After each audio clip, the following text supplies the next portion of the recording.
What's up, everybody? This is Karak with ACG, and welcome to a behind-the-scenes video. Today, I'm going to talk a little bit about reviewing in particular, and just some of the different choices that I made making the channel. This is a good primer, I think, for people who are coming into this, who maybe want to decide maybe to skew towards reviews in their videos, or at least want to understand how some of us go about it. These are, of course, just my opinions. And I want to say thanks to all the patrons. You guys are the one who absolutely allows me to do these kind of videos and, of course, buy every game as I review it, even if a developer gives me a code, which I completely appreciate it. It's really helped the channel continue on. And fantastic Discord discussion, guys, as always. So I want to talk first about, well, I'm going to talk about the rating scale. I'm going to talk about the not 2 minutes are filled with sponsored bullcrap comment I make, and various other little elements. This is one of the reasons I've always really liked YouTube, is because of the transparency, the ability for me to just say what's going on the channel. And, you know, especially because I don't get to cover every game, there are some times where these uploads and these kind of videos are really poignant, really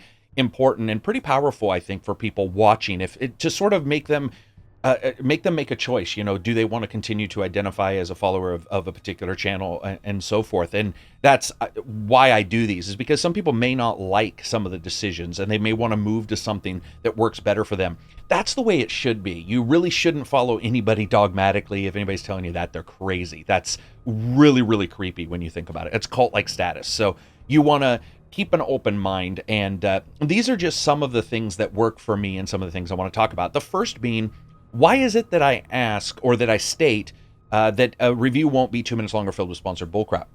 It's a very important question, and it's something I have talked about previously on the channel, but I feel that, you know, as new people come in, this is something that can really help them identify with what's going on in the channel. So when I started, prior to me even starting, one of the things that always confused me about many video reviews was their length compared to the amount of gameplay in the game.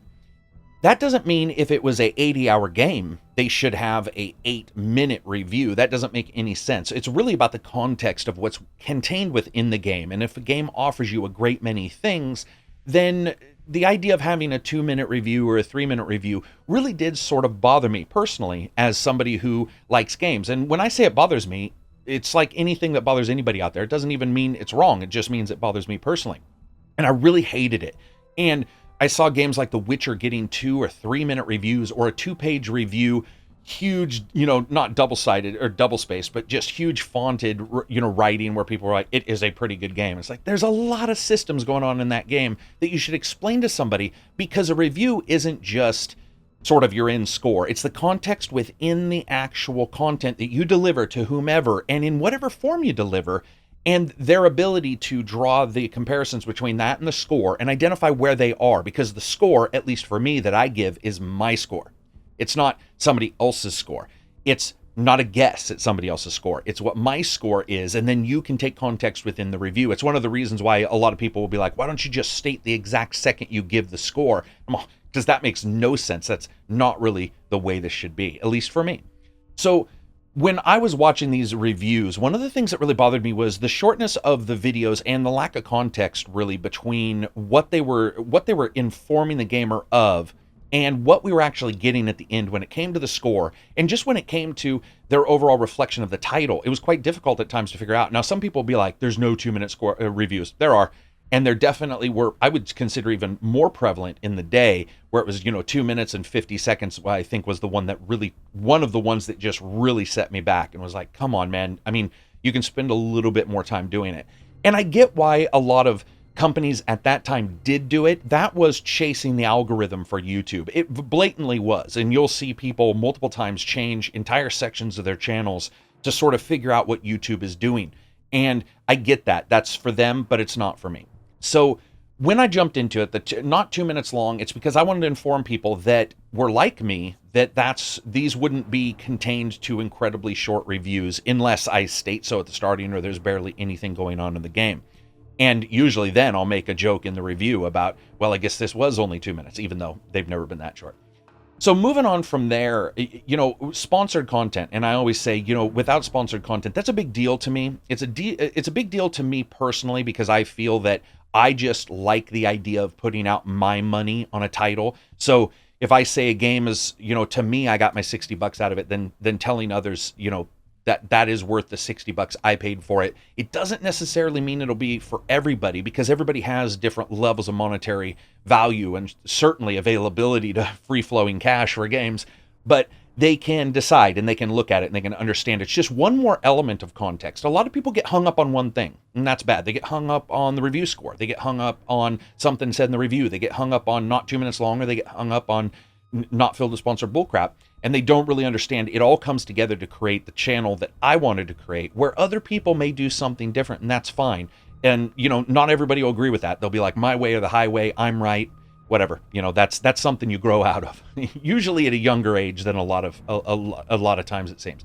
So you have this no sponsored content. I'm big about it. In fact, I rarely go to any preview events. I'm just not a big fan of that kind of stuff, because to me, it requires an intense amount of rigmarole. It requires an intense amount of work to try to, like last time when I went to Ubisoft, I did Watch Dogs 2, went to that preview, and I donated the money to whatever the amount was for the hotel and the plane, donated that to cancer research. That to me just made more sense. It was like, I'm going to put my money up. I want to see the game because I don't want to stop coverage for the channel. A lot of people have been like, does this hurt you? It may a little bit, but I really do want to continue to cover titles. So I'll do stuff like that where, you know, I'll pay it forward and it'll still be my money out of my pocket, and I can go and I can cover this title. But even then, I would rather, you know, jump in my car and drive somewhere if it's close and cover a game on, let's say, a preview event or something like that. Because I don't want to be beholden to anybody. I don't even want a familiarity there. It doesn't mean not necessarily with people in the industry. It just means in those situations, I find that it just can muddy the waters, even if it's not muddying the waters for me in particular, by the way, but maybe for the person who's there or the group that's there showing you something, because these are people dedicated and working on some piece of content that might be quite long, it might have been many years of their lives. And I feel I really do want to give an objective as I can, and then with whatever subjective moments I need to in the review, an objective reflection of my experience with the title. So no sponsored content is big to me, and you know, getting around that has caused, you know, some difficulties with me not being able to cover a couple games, not being able to go to different events. There's multiple events that I get invited to that I'm just like, that's okay. I'd rather not. It's not that other people can't. It's just that it works for my channel. So the next thing, and this comes up all the time, is how did your rating scale get started? Why is it the way it is? And then later I'll discuss why I don't make some additions to it. But the first thing, buy, wait for a sale, rent, or never touch. Why is that rating scale that way? I'm not going to waste a lot of people's time because I've covered this multiple times. Instead, I'm going to cover some other elements around it. That's because that's how I talk to friends. That is always been the way it is. It's like, you know, you buy, do you wait, do you go and rent it or rent it online? Or do you, you know, wait for a sale? Or like I say in PC titles, do you, instead of rent, do you wait for a deep sale? Even though technically Steam's refund is like a rent these days. So to me, it's vital that I reflect whatever I normally do when I'm talking to people in real life and what I've always done there in the reviews. That makes it easier for me. It doesn't really get me burned out. You'll rarely see me, you know, I don't think I'll probably ever upload a video where it's like, you know, I'm burned out or anything like that. That kind of stuff just doesn't happen because I'm not on all the time. This is the way I am. These are the things I think about games, whether you agree or not. And it's easier for me to get those out if the rating scale matches the way I pretty much talk in real life to others. But the big question is, why do I not add piracy? Why do I not add wait for a patch? Why do I not add, you know, some other different element on there? I made a note here for those. It's, so it's why not wait for a patch? Why not wait for piracy? And I get those questions, and I'm going to answer them in some kind of order. The first one, piracy. I don't think I need to explain why that's not ever going to be in the review title. Okay, so moving on from there, that's technically considered, you know, unless you're not paying for your Comcast bill or whatever internet bill, that would be considered a wait for a deep sale, because it's probably a small section of your bandwidth to pirate that. Then you look at patch. Now this is interesting because to me, patch fundamentally as a review score goes against everything that I am personally doing, which is indicating to you guys that my money was worth or not worth this game, or this game was not worth or worth that money I spent. So when I look at a title and I say this game to me is worthy of purchasing, it is worthy of purchasing for whatever retail price. That's why a lot of times I try to say the retail price I used. And then a wait for a sale, I leave up to the viewer. A lot of people be like, well, what's a wait for a sale? And I'll say the context of the review is quite important. It's usually very important for a lot of games. And it's something that somebody should listen to and then decide for themselves what a deep sale is, or a normal sale, or really even a never touch, because some people out there have a little bit more freeform money, or they get something because it is funny and bad. It's not crazy to assume some people are doing that. For me, that's how I do those reviews. Patches in particular are crazy because we have had games with patches, over 50 patches, over 50 in 1 year.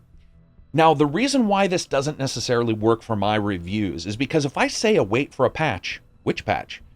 Is it the patch that fixes the issue I talked about in graphics, or a patch that I discussed, or a bug that I discussed in the gameplay, or a problem with a voiceover and the timbre and the tonal values of that voiceover? It's everywhere, and different patches will do different things. So I mean, it would be like saying wait for a re-review almost, because you would have to check if the patch fixed those particular things. Instead, I find it better to say these particular things were in the title, and that made it worth this upon purchase. And then you can decide up and down as patches come out on your own if those are worth getting, or if you listen to the context of the review, it's okay at that point to get it. Those are vital to me. Piracy, completely ignoring that, but waiting for a patch, that's a big deal, because I see a lot of people ask it. In anybody who does kind of narrative style review scores, there's not a lot of us, but whenever you do, you'll get that. It's like, well, wait for a patch. And it's like, that's sort of conflating the issue. Well, it's not sort of, it really is conflating two somewhat separate things. One being sort of a summary of the situation at the time, and the other almost a time over, I guess I would say a time and money value over distance kind of thing. It's a very odd situation for me. So I never put patch in there. I will tell people that if you're okay with this, it might be worthy of you making a purchase right now, or you may want to wait until this one specific issue is fixed, like a crash bug or something, which to me is particularly egregious when it comes to bugs overall. I don't even consider it a bug, really, as I stated in one of my last videos. That's just a failure state of the game. And when that comes to be and you find out that that's the developer, I think that waiting for a patch on that is sort of even just as unrealistic. You really have to just sort of decide on your own. So buy, wait for sale, rent, never touch works really well for me. It absolutely identifies it. Now, a lot of people have asked, why did I go with this review, which I've described, but also, can I give them a rating? Like somebody will say, well, I get that it's a buy, and you think that somebody should go out and purchase it, but can you compare it to this and this game? No. That's one of the issues I've always stated, is if you stay long enough, you do become your own enemy in a way, especially in reviews or anytime you put your foot in the sand. It's one of the reasons why I like doing it, because I do like to be able to say, no, that was worthy of going out and purchasing, and this was not, at whatever time. And I can get in arguments about that, or I can discuss it, civilly, depending on how a person wants to do so. But when you look at these situations, those scores for me are not numerical. It's not 1, 2, 3, 4, by the way. You could translate it that way if you wanted, but I think it would miss a fairly large amount of context that's within the review. Because they're large segments, could be quite a large reason for doing that. It's not that all of everything comes to this one combined element. It's not that everything sort of falls apart and it's absolutely not worth getting. It really depends on so many various elements of how I personally discuss games with friends and how I try to discuss them with you guys on the channel. So to me, stating that kind of stuff, stating it's an 8 or a 9, that's not really going to work for me. It doesn't really make sense over time as well. I always get somebody who says, you said this game was something that you should purchase, and then look at this 6 months later, look what happened, blah, blah, blah. And I'm all, yeah, that was 6 months ago. What the fuck are you talking about? Like, at that time, that's what it was worth. If you want to re-review, I think that's a completely valid thing for channels to do, but it's quite difficult.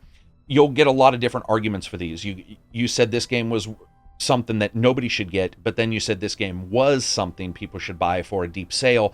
But if you look at the comparisons, blah, blah, blah. Well, it doesn't really work like that. One of the major elements, especially for me, that I think offers a flexibility and really allows me to get to sort of the nitty gritty of what makes games just incredibly exciting for me is fun factor. Fun factor is the juice. Fun factor is the reason I think a game is a game. And we all find fun factor in different things, which is why I not only try to explain in various objective details, but also the subjective ones of what is it that I really liked in context within the title. What something that sort of I consider it, and you'll hear me say this at times, what sort of sang to me, in the quiet of a game when you're playing a game and you're like, and then something comes up. And it's so difficult to describe, but I think we all have this moment. We just use different verbiage for it. But there's that moment where a game sings and you're just like, I get it now. Or it never does, and you never feel that moment. And then you can sort of review like I do as you move forward. Now, I get it. I definitely get it. I know a lot of, they've even been on the channel, some developers, many developers who do not like the rating scale that I do. They want numerical. Numerical allows for Metacritics. It allows for an aggregate of all those scores to be combined. And when you say wait for a deep, deep sale, somebody can't figure out if that's an 8 or a 7 in their scale, because also maybe they charge a different price, which once again is context. A $40 game has different requirements than an $80 game if it's, the main game plus some DLC or whatever that's out day one. There's all these different various little elements there. So I think it's highly important for context and to understand, which, as you can tell as I've been talking, all of this feeds into the other elements of the review score itself, and the buy, wait for sale, and just how I do things, even the not 2 minutes long, because I want to explain that context. And it all comes together because prior to making the channel, I did sit down for a great deal of time and identify everything that matters and how it all comes together. It's one of the reasons why I always talk about like end game of a game matters. Some people will be all, oh, it was pretty fun for the first 2 or 3 hours, so it's going to be fun all the way through. That's not correct, actually. In fact, we see a lot of games that are front-loaded, or we see a lot of games that in their mid and end game fail on their power curve, where the power just sort of peters out and your character isn't as strong or is too strong, and it becomes sort of this nonchalant killing factory. Those kind of things can all occur, and I think the context of the video is quite important for that. And I get why people chase the algorithm. Like I said before, the context of the video delivered over a certain amount of time, I definitely get that. For me, I'm just more along the lines of, once I get done with the review, I don't care how long it took. It can be shorter, 7 to 8 minutes. It can be longer. It can be up to 20. It can be a little bit more sometimes. But when it comes down to it, I really care about, do I feel like I explained why I liked it? And why I think if you follow what I like, for the most part, why you might like it as well, or dislike it. So those are very important questions. They're very important things that come up. I think that when we move forward, I will certainly never go to a numeric score. I get that it's not aggregated.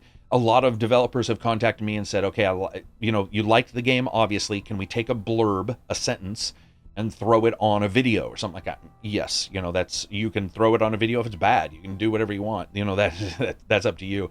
But I will really never go to scored reviews. I just never will. And 1, 2, 3, 4 does not work when you look at the context of the number of games I've reviewed, how I go about reviewing them, and what those numbers mean to people. Because I really do believe that a 1 technically is different than a 0. And some games, should be rated a 0 depending on what they do and stuff like that. But numerically, I think it feeds this discussion that isn't really as healthy about the game as a lot of people believe. Now, I know a lot of people like Metacritics. They like aggregate systems. I get that. As somebody who's on OpenCritic, I totally understand that. But when it comes to me personally, it will always be typical spoken word kind of reviews, despite the fact that, as I said, I found out, especially recently, that a lot of folks do not like that kind of score scale. The last question I want to talk about, or the last thing I want to talk about is, and I brought this up on Twitter, make sure to hit the subscription bell if you want to see every single video from me. This comes up all the time, and I always forget to mention it, so I made a note of the couple things I wanted to talk about. You do have to hit the bell next to the subscribe button, and it'll put a little lines around the bell indicating you're going to get notified of every video I upload, so every review I upload. The reason why that's important is because if you do not, then YouTube sends out sort of like an update that is once, from what I can tell, I used to think it was weekly, but it certainly doesn't seem like that. It seems like once a certain number of whomever you're subscribed to upload a certain amount of content. And then it's sort of like, oh, this person subscribed to these 10 channels. They've now, all released something, or 50% of them have. Let's inform them. It's an odd situation. I'm not 100% sure how it works, but it is very vital that if you want all of those, you just hit the bell icon. That'll make sure that you get them. And if you don't want to, completely understand. Sometimes people just don't want all the data. Sometimes they just want to occasionally get informed about stuff. Totally understandable. So that's it for me. I just wanted to give some answers out to some of the questions, like I said, I've covered before. And again, if you get a chance, check out the Patreon. It is absolutely excellent. That's where I give out all the games, by the way. So every single game, if I get a code from a developer or not, I buy a title and I give that away to patrons as well once a month at the starting of the months. And we do that. It's just been absolutely fantastic. We've had some people get some awesome titles. I apologize to Nor, who I sent something and it took him like two and a half weeks or whatever because he was far away. But for the most part, you get them very quickly, or codes, and that way you can sort of experience some of these games. And it's been funny when I've reviewed a bad game. We come to the end of the month, and I start sending out like, "Oh, you've won," because it's a randomized thing. And it's like, "Oh, you've won a game, and so which one do you want?" Or we have these codes available that are left over from the allotted games that I bought. And somebody will say the crappy game. They'll find the game that I'm like, never touch. And they'll be all, "That's the game I want." I'm like, "What?" And then when I talk to them, they're just like, it's sort of like me, a B-movie lover. They like bad things sometimes. And so they leap onto that and they sort of gravitate towards it. But it's been so excellent doing Discord. Some of the new stuff that we're doing there is, and I'm really excited for this, Star Trek Bridge Crew just added, or is going to add on May 22nd, DLC for Star Trek. Now, this is something I have talked about on podcasts. I've talked about in the Discord many times. I didn't think they were going to do. So I was pretty interested to find that not only is it substantial DLC, but at least from what I can tell from what the developer's saying, there's sort of an upgrade path that's coming for that game, not in money-wise, but DLC that adds more and more content that they just decided to not really tell anybody about, but instead to just do and be beholden to their communication style and not really talk about it a lot. So what we're going to do is we're going to film another Star Trek video, Bridge Crew video, with some patrons, which is a blast. Then we're going to jump in and probably I'm going to try to do a podcast in Bridge Crew as a joke, just something fun for us to do. The patron videos, a lot of you guys will see those. Some of you like them, some of you don't. I totally appreciate it when you do jump in there and say something to the guys and gals who jump into those podcasts. It's been fantastic to get to meet the patrons in person sometimes, but also just on video, sit down, talk about games. That's something I'm always going to be about. It's always going to be about the transparency of just saying, this is exactly what's happening, and let's enjoy games as a group, and let's sit down and talk about them. So you'll see more of those. I am still doing walk in the walks. I'm always asked, will I do those? Those take a particular type of game to really succeed. And we've got a couple of those, but I have to wait a certain amount of times because, you don't want to spoiler anything. And a lot of people consider anything after the title screen a spoiler. So got to wait a little bit. But I've also got some very cool stuff for patrons, which will be, some classic game reviews and so forth, which I've done one or two of those so far. So anyway, that's it for me. If you guys get a chance, thumbs up if you like the video, thumbs down if you didn't. Check out Patreon. Maybe join me on Twitter, what have you. We also have a Reddit. All those links are in the description. Peace out and enjoy the rest of your week.